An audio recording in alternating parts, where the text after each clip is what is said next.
It's kind of wild when you think about it. What's that? Well, just how everyone seems to live online these days. You know, your neighbor, your cousin, but also like Hollywood A-listers. They're constantly sharing. Yeah, it's pretty much the norm, isn't it? Part of the job, almost. Right. But then there's this huge global name, I mean, truly iconic, who just refuses, point blank. We're talking about Brad Pitt. Ah, yes, the digital ghost of Hollywood. It is a fascinating paradox. Totally.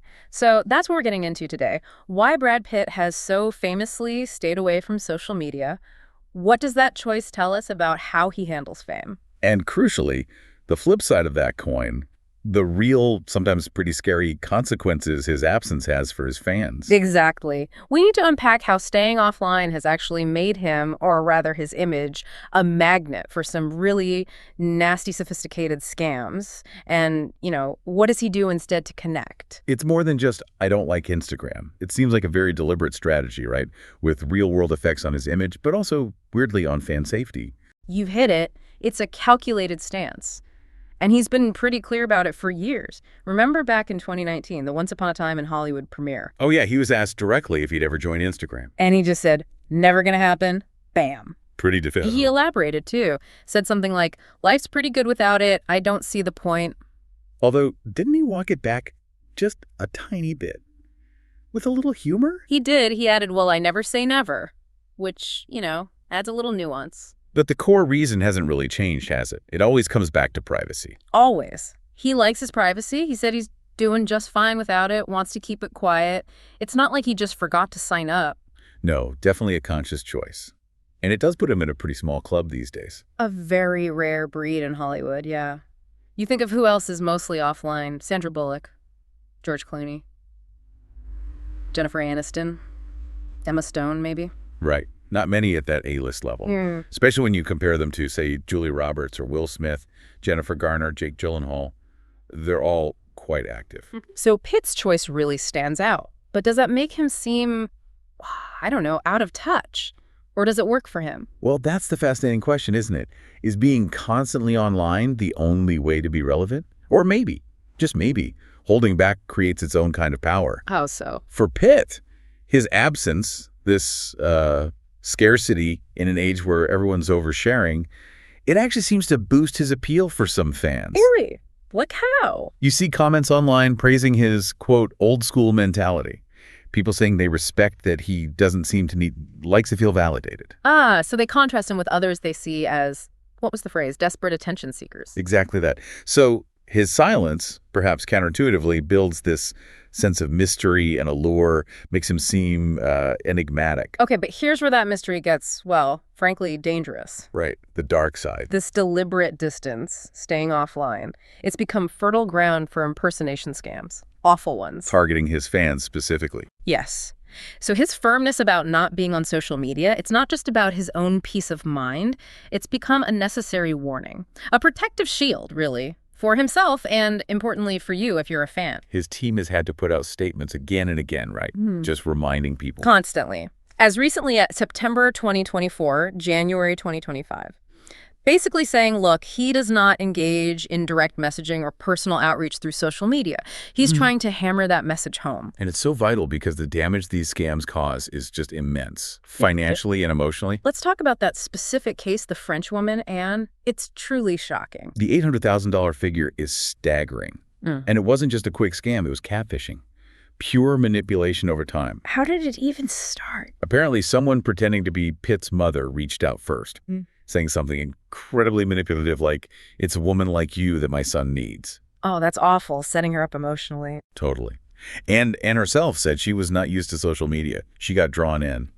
Eventually, the fake Pitt claimed he had kidney cancer and needed money. Alone. And they use fake images. That's next level. Yeah, AI-generated stuff. Pitt's face superimposed onto pictures of men in hospital beds. Just think about how convincing and disturbing that could be. Unbelievable. And they even tried to counter real news. Right. When reports surfaced about Pitt's actual relationship with Ines de Ramon, the scammers apparently tried to deny it to Anne to keep the fantasy going. It shows the depth of the deception. So she's filed a lawsuit now, and police are involved. Yes, thankfully. But the damage is done. And it's not just her. There was another big case, wasn't there, in Spain? That's right. Spanish police arrested 5 people back in September 2024, part of a criminal organization. What did they do? Same playbook, basically. Yeah. Posed as a fake Brad Pitt, defrauded 2 women out of over $350,000. They were promising future romantic relationships. Wow. So these are organized efforts. Seems like it. They'd even arrested 3 suspects earlier, in November 2023, just for handling the money transfers. It's not just one person, it's networks exploiting his name and his absence. So when we talk about Pitt's discomfort, it's clearly not just I don't like selfies. It's this whole dark side of digital celebrity culture. Exactly. He seems wary of the broader implications, how easily fan interactions online can turn misleading, how details get manipulated for financial gain. It really makes you think about that illusion of closeness social media can create and how vulnerable it makes people. Absolutely. His staying away is, in part, a recognition of that danger. It's a sad statement, really, that if someone claiming to be him messages you asking for money, it's almost guaranteed to be a fake. So if he's rejecting the digital world, how does he connect? Because he's still obviously a massive public figure. He hasn't become a hermit. No, not at all. He takes a very traditional route, refreshingly old school, you might say. Film premieres, obviously, public appearances, charity events. He seems to value that authenticity of in-person interactions. And for getting his own message out. Classic media. Interviews, official press releases, ways to convey his thoughts directly, maintain some transparency without the chaos of social media feeds. It ties into that image Quentin Tarantino painted of him, doesn't it? Oh, absolutely. Tarantino called him one of the last real movie stars, an older style movie star. What do you mean by that, do you think? Well, he described Pitt as, really good looking, really masculine, really hip, but also having this incredible knack for really understanding the scene. An instinctive understanding. That's high praise from Tarantino. Huge praise. He even said trying to describe Pitt's star quality is like describing starshine. Wow! Like describing starshine. Yeah. That's memorable. It suggests something intrinsic, maybe, not built on tweets. Exactly. Something that resonates on a different level than just online engagement. And what's he actually pouring his energy into instead of scrolling Instagram? His career is shifting, right? Yeah, he talks a lot about producing. Enjoying his work with Plan B, his production company. He said he's doing less and less acting. Thinks it's a younger man's game. That's the phrase he used, yeah. But he also appreciates things like streaming services, how they're creating space for more and more quality projects, giving shots to more writers, directors, actors. He seems quite self-aware about it all. Didn't he make a joke about being a dinosaur? He did. Something like, I could be a dinosaur and not even know it, man. And the comet could be on the way. A bit of humor there. And outside of film, he's got other interests. Definitely. Architecture is a big one. Just creativity in general seems to drive him. So his focus on producing, architecture, it all seems to align with that desire for something tangible, something real, maybe. Like his approach to fame. I think that's a fair reading. His whole philosophy seems to boil down to being real, holding true to yourself.